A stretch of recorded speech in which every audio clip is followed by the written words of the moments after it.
Hello again, it's me. Decided to do a little bit of river fishing today before vacation.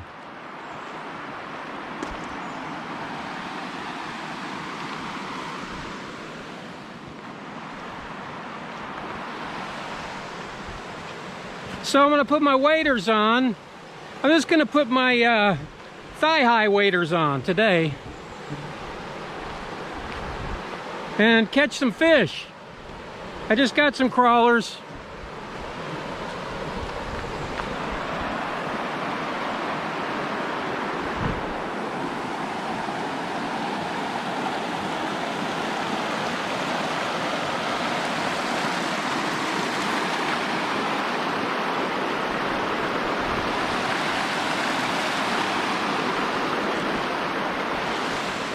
Just another absolutely breathtakingly gorgeous place and day.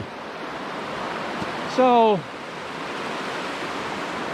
these flies, I'm telling you what, I think it's a blue shirt I wore. I shouldn't have worn a blue shirt because these flies are attracted to blue. Who would have knew? So anyway, yeah, that's what it is.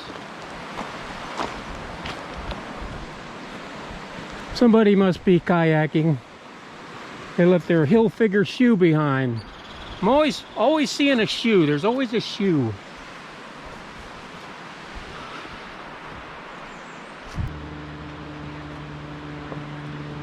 I like these waders because they have the felt bottom on them instead of the hard plastic bottom.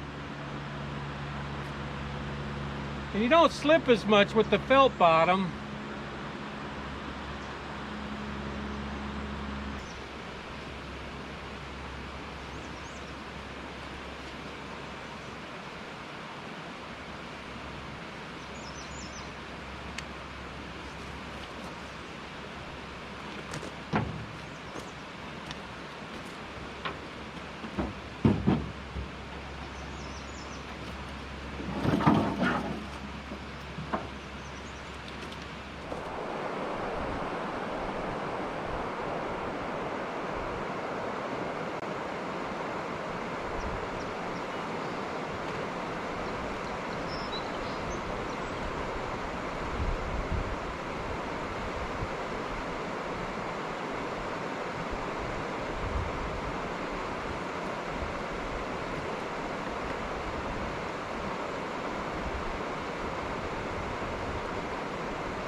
Smallmouth bass.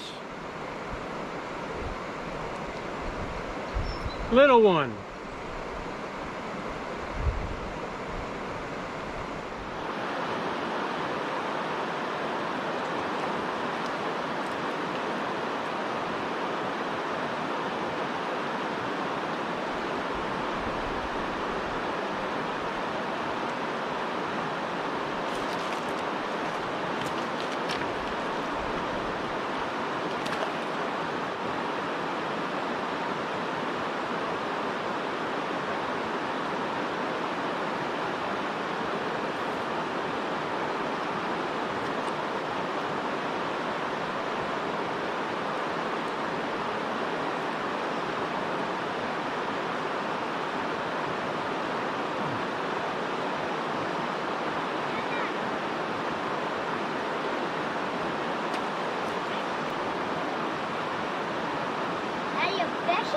Yeah. Mommy, Daddy is too. Yeah.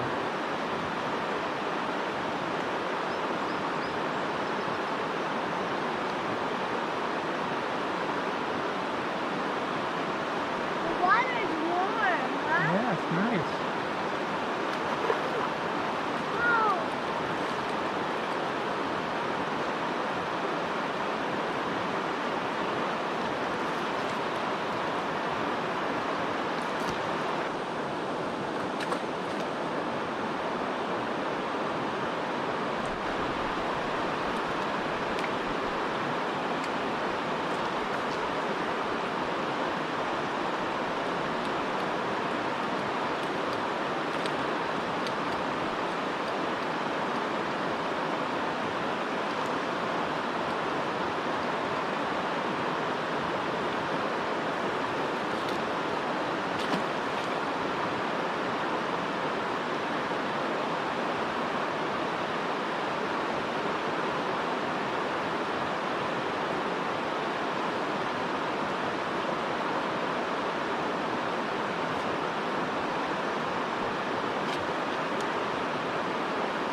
down there below the rocks, I was catching a lot of smallies. I can see it.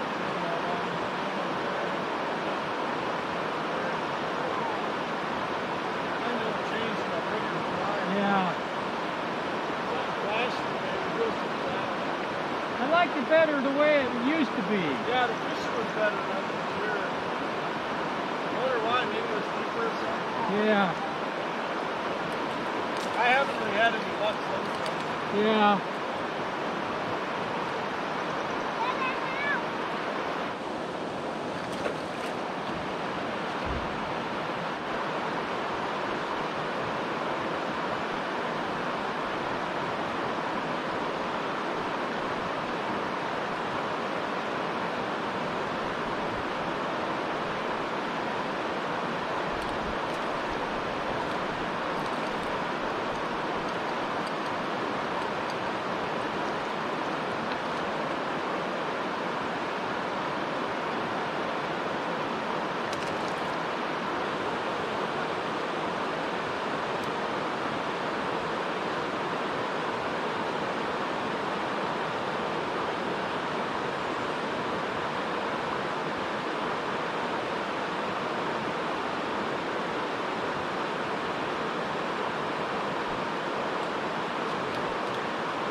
Hey guys,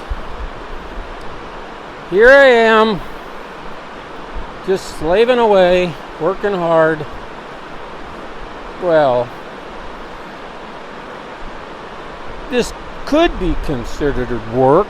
I mean, every time I put the pole in the water, I catch a fish. You know, after a while, like any job, right? You know what to expect, and it becomes work. Everybody loves their job until they don't. I'm just kidding. I'm just taking it all in. We are gearing up to take the Kodiak out, you know, with the truck camper on it. Yeah, that one. And we are going to venture north. You know, we already live north, but we're going to venture as far north as we can. Going up to the Canadian border, Ely area, Lake of the Woods, Voyager National Park, the Boundary Waters, things like that. We're going to do that on and off all year long because we've never been up there. We've just never spent any time up there at all, exploring and looking to all it has to offer, which is a lot. Not that where I don't live is paradise, but I've kind of 1/3 partly explored where I live. So it's time to expand. And I had planned, or I was hoping to plan, you know, trips to some of the national parks around the country, but those plans are changed. They have changed. Now I am a Minnesota traveler. Gas prices, gas prices.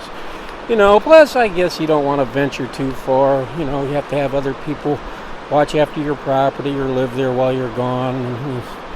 Even though you have the best security systems in the world, there's nothing better than, you know, the nosy neighbor next door wants to know what's going on. That's the best kind of security system to have. And a big dog. We don't have a big dog, but we got lots of cameras for it. Anyway, when you run a small farm or small hobby farm, you have livestock or you have chickens, rabbits like we do, you know, you have the 3 gardens going. They have to be tended to, watered, weeded, especially in today's times where you kind of depend on it for survival, you know, to eat. Plus, you know, it is a what's the word for it? It's something that it's a skill, a perishable skill. That's the word I'm looking for. It's a perishable skill. It's something we kind of stay on top of it every year because every year is different. You know, every year is, as far as growing vegetables goes, it's just different. And so as the years go by, you can kind of project what's going to do well and what isn't. And everybody, all the locals up here, that's what they do. They project, you know, what the best crop is going to be pretty early on. And that's what they grow the most of, because I'm here to tell you, in the area that I live, and a lot of people do not know this, but yeah, they need to grow gardens to survive. So with the economy the way it is and the way it's crumbling, and you know, they're not necessarily what do you call, the Amish or anything like that. They're just poor people, and when the situation goes south in the country, they won't blink. You know, they won't blink an eye. Life will go on to them, with them, like nothing ever happened, because they know how to live off the land. They know how to grow food. They know how to get their own water. They know how to heat their own homes.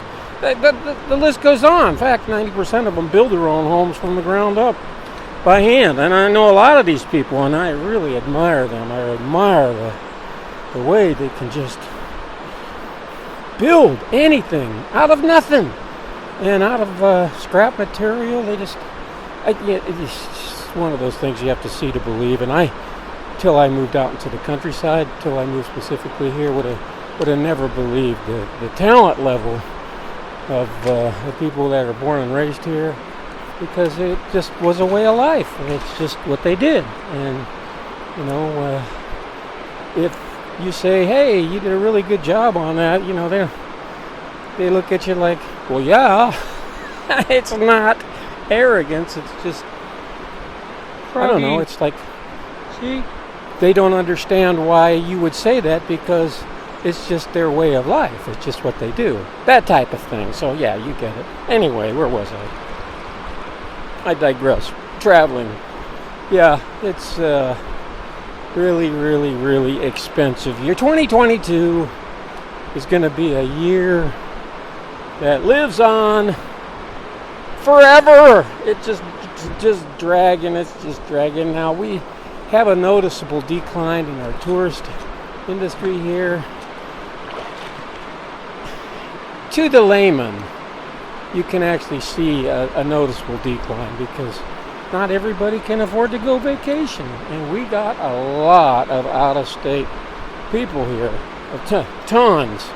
And this year, not so much. I'm seeing more local plates than anything else, which is exactly what we're doing. We're traveling locally, and we're camping, fishing, and everything else locally. And that's what we intend to do until hopefully things improve. Let's just say the economy improves. There's going to be a ginormous housing crash. It's coming. You can just feel it in the air.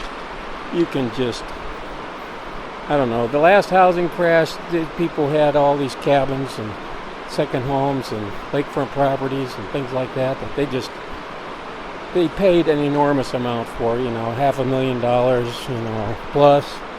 And during the crash, when was that? 08 or something? 06, the last crash? They just, you know, their homes became worthless. And so they just walked away from them. They just walked away. And so there was this overabundance of vacation properties that, you know, during the crash, that people bought up rather quickly. You know, there's that old tale that during the Great Depression years, there was a lot of multimillionaires made. Yeah, well, it was the people that had the means and had the money to buy up all the property that everybody was either walking away from or repossessed or whatever. You know, the banks would unload them cheap, and people with money would, during those times, would buy them up. I expect the same thing is going to happen here. Nobody else is here. Guess I got the run of the place.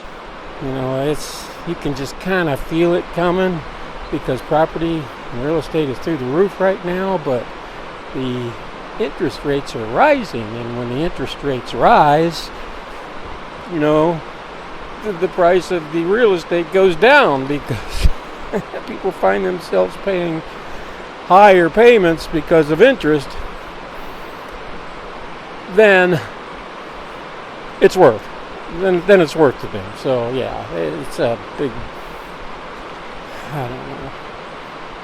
You say that the markets rise, the markets fall, and life goes on, and that's all true. But this year feels incredibly different than anything I've experienced in my lifetime. Look at the beautiful dark color of this fish.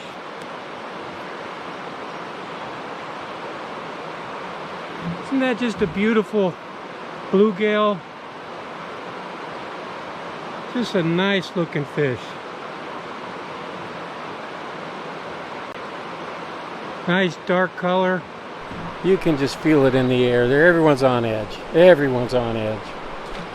You can just see it. Yeah. Anyway, I'm doing my part by letting these fish go. I'm letting them all go. And that could be chow for somebody else down the road. But we're gearing up, and we're going to take the Kodiak out soon. So Just a beautiful, talk to you later. beautiful looking fish.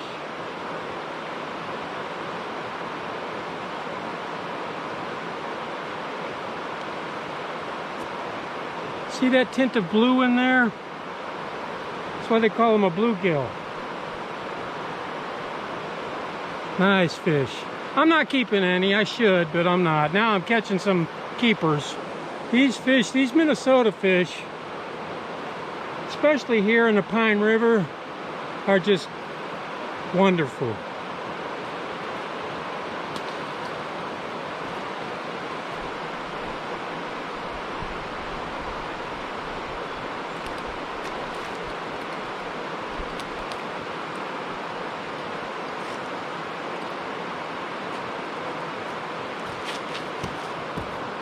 Okay, I think we caught our share of fish today. None of them swallowed the hook, so I was successful in that. It's a nice relaxing few hours. If it's even been that long, doesn't even seem like it's been that long, so I don't know. Just a wonderful place to come. And I'm glad that you guys came along. Aren't you?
See you all later.